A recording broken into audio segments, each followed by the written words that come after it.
नमस्कार मित्रों, जय श्री राम। मैं विनोद लक्ष्मी नारायण शुक्ला, अध्यक्ष पूर्वांचल जन कल्याण संस्थान। मित्रों, आप लोगों के सामने आज हम बात कर रहे हैं भाषा के गिरते स्तर पे। मित्रों, अभी मैं एक चैनल देख रहा था जिसमें प्राइम टाइम डिबेट चल रहा था।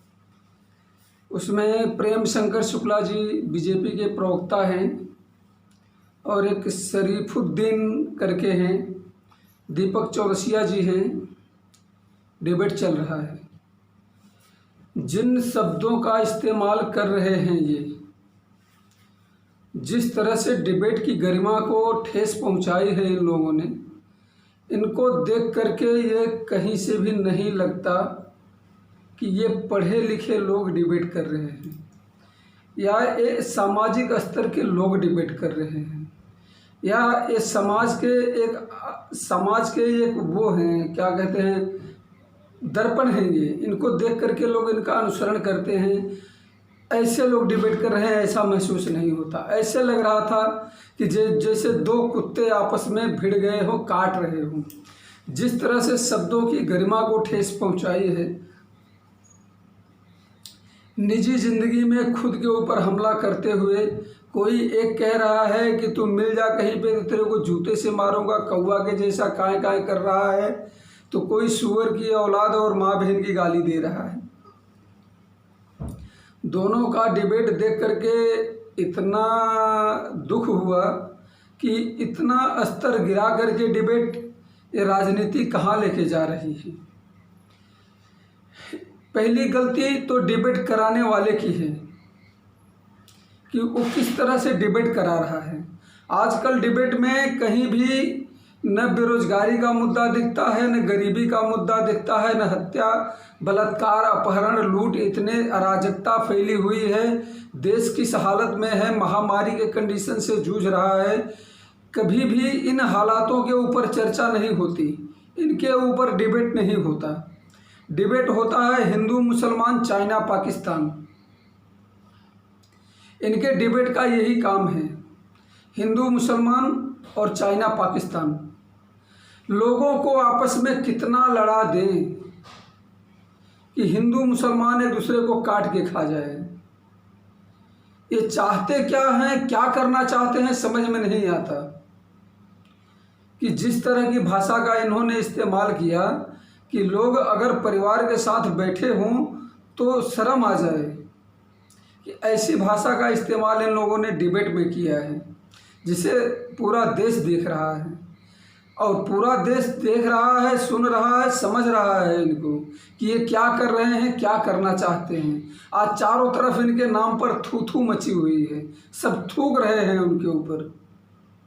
जो उनके भक्त होंगे शरीफुद्दीन के या प्रेम शुक्ला के, वो अलग बात है कि वो उनकी बड़ाई करेंगे कि वो उनको धो दिया, वो उनको धो दिया, वो उनको गाली दिया, वो उनको गाली दिया।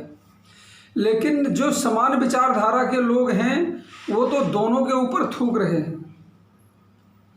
एक प्रेम शुक्ला जी तो पत्रकार रह चुके हैं, पढ़े लिखे व्यक्ति हैं, और शरीफुद्दीन की तो भाई मैं नहीं जानता हूँ शरीफुद्दीन क्या है क्या नहीं है, उनकी क्या हैसियत है। लेकिन प्रेम शुक्ला जी को तो मैं जानता हूँ, और उनको मैं ही नहीं लगभग भारत देश के काफ़ी लोग जानते हैं। तो उनसे इस तरह के व्यवहार की उम्मीद नहीं थी, और शरीफुद्दीन से भी ऐसी व्यवहार की उम्मीद नहीं थी। एक पढ़ा लिखा आदमी, सज्जन पुरुष आदमी, जो लोगों को, जिनको लोग आदर्श मानते हैं। प्रेम शुक्ला जी को काफ़ी लोग आदर्श मानते हैं। मैं भी पहले सामना पेपर खरीदता था तो मैं भी इनको अपना आदर्श मानता था, क्योंकि लिखते बढ़िया थे, संपादक थे और संपादकीय बढ़िया लिखते थे और मुद्दे उठाते थे। लेकिन वो प्रेम शुक्ला कहाँ चले गए? बीजेपी में जाने के बाद प्रेम शुक्ला बदल गए, माँ बहन की गाली पे आ गए ये लोग। ये समझ में नहीं आ रहा है कि ये डिबेट का स्तर कहाँ लेके जाएगा, किस तरह से डिबेट होगा और ऐसे कैसे हो रहा है। ये बहुत ही निंदनीय घटना है और इसकी निंदा की जानी चाहिए। सब लोगों को मिल करके शरीफुद्दीन और प्रेम शुक्ला और दीपक चौरसिया जी जो डिबेट करा रहे थे, ये तीनों की निंदा की जानी चाहिए, क्योंकि इस घटना के जिम्मेदार तीनों हैं। इस तरह की डिबेट कराने का अधिकार किसने दिया? पहली बात तो टीवी चैनल पे आजकल देखिए तो खाली यही चल रहा है, हिंदू मुसलमान, चीन पाकिस्तान। दुनिया में इतनी तकलीफ़ें हैं, उस पर कभी चर्चा नहीं हो रही है। भारत में आज डिप्रेशन से इतने लोग शिकार हैं कि मुंबई शहर में कितने आत्महत्या कर रहे हैं। अब पूरे देश में एक दौर चल पड़ा है आत्महत्या करने का, कि लोग सुसाइड कर रहे हैं डिप्रेशन में आकर के। नौकरियां चली गई हैं, धंधे रोजगार चौपट हो गए हैं, सब भूखों मरने की नौबत आ गई है। जिसका व्यापार है या जिसका नौकरी है, कुछ इधर उधर का लेन देन है, ऊपर से प्रेशर है, आदमी के दिमाग में नहीं चल रहा है कुछ, तो डिप्रेशन का शिकार हो गया है, लोग सुसाइड कर रहे हैं। अभी भी मेरे जानकारी में कम से कम 4-6 लोग सुसाइड कर लिए, जो कि आत्महत्या कर लिए, फांसी लगा लिए या जहर खा लिए, ऐसे कंडीशन में आ गए बेचारे। बाद में पता चलता है कि अरे यार फलाने तो फांसी लगा लिए, अरे यार फलाने तो जहर खा लिए, सुनने में आता है। ऐसे ऐसे रोंगटे खड़े कर देने वाली घटनाएं घट रही हैं। ऐसा माहौल पैदा हो गया है, बेरोजगारी का आलम ऐसा हो गया है, लोग खाने के लिए मोहताज हो गए हैं, महंगाई अपने चरम पे चल रही है। लेकिन ये किस तरह का डिबेट हो रहा है और कैसा डिबेट हो रहा है, देश को कहाँ लेके जा रहे हैं? ये राष्ट्रभक्त लोग हैं जो कहते हैं, जो गारंटी देते हैं कि हम राष्ट्रभक्त हैं। ये राष्ट्रभक्त लोग कहाँ लेके जा रहे हैं देश को? राष्ट्रवाद के प्रतीक हमारे प्रधानमंत्री जी हैं, गृह मंत्री जी कहते हैं हम राष्ट्रभक्त हैं। कहाँ लेके जा रहे हैं राष्ट्र को? देश कहाँ है आज? ये समय है, पूछिए उनसे कि देश कहाँ है, किन परिस्थितियों में है, कैसा विकास है ये, किसका विकास है ये? आम आदमी भूखों मरने की नौबत आ गई है आम आदमी की। इस तरफ ध्यान नहीं है। आदमी के पास दवा के पैसे नहीं हैं, खाने के पैसे नहीं हैं, बच्चे के लिए दूध के पैसे नहीं हैं, लोग इतने परेशानी में हैं इस समय। उस पर बहस नहीं होकर के बहस हो रही है हिंदू मुसलमान, चीन पाकिस्तान, राम मंदिर। ये राम मंदिर बने वो तो ठीक है, हम भी जानते हैं, लेकिन समय की मांग क्या है? आज देश को दवा की जरूरत है, आदमी के पास दवा के लिए पैसे नहीं हैं, हर आदमी परेशान है। दिन भर से मैं टीवी में देख रहा हूँ खाली राफेल राफेल। ऐसा लग रहा है कि जैसे हमारे देश में पहली बार कोई विमान आया है। इसके पहले हमारे देश में विमान नहीं थे। आज मैं देख देख के परेशान हूँ कि दिन भर से खाली राफेल चल रहा है। ऐसा लग रहा है अगर राफेल अगर इतना दमदार था तो फ्रांस दुनिया का राजा क्यों नहीं बन गया? फ्रांस ने ही राफेल दिया है तो फ्रांस दुनिया का राजा क्यों नहीं बन गया अगर राफेल में इतना दम है तो? और फिर राफेल के उतरते ही चीन कोसों पीछे दूर नहीं भाग गया। चीन आज भी वहीं पे डटा हुआ है पैगोंगे में, 1 इंच भी पीछे नहीं हटा आपके राफेल आने से। आप बोल रहे राफेल आया चीन दब गया, राफेल आया पाकिस्तान भाग गया, पाकिस्तान छोड़ करके अफगानिस्तान चला गया और चीन भाग गया हांगकांग।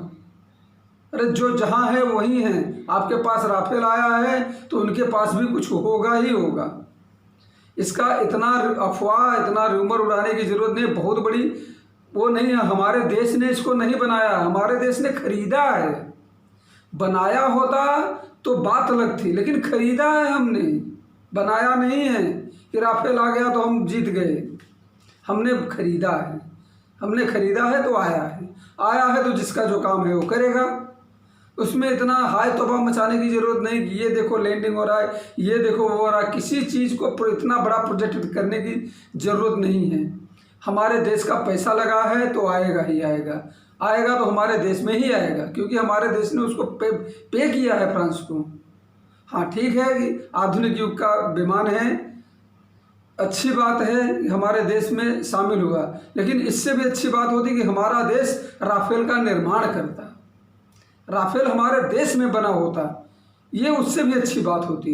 लेकिन राफेल आया करके इतना बड़ा हाय तौबा मचाने की आवश्यकता नहीं है।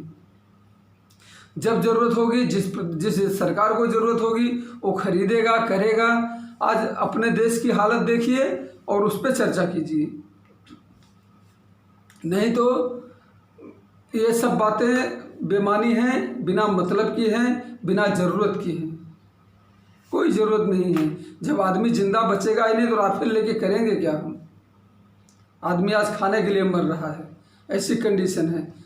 फिलहाल बधाई हो ऐसी सरकार को और ऐसे राजनीतिक पार्टियों को जिनके पास ऐसे प्रवक्ता हैं, जिनके पास ऐसे ऐसे लोग हैं डिबेट कर रहे हैं। और वो शरीफुद्दीन तो पता नहीं किस पार्टी, उनका नाम ही मैं पहली बार सुना हूँ, लेकिन प्रेम शुक्ला जी को मैं जानता हूँ और उनसे ऐसी उम्मीद नहीं थी कि इस तरह का भाषा इस्तेमाल करें, और शरीफुद्दीन जी से भी ऐसी भाषा की उम्मीद नहीं थी। शायद भविष्य में अगर इसमें सुधार करें ये लोग तो अच्छी बात है, नहीं तो इनका बहिष्कार करना ही उचित होगा। इनके डिबेट पे ध्यान देना अच्छी बात नहीं है। जय हिंद मित्रों, जय भारत।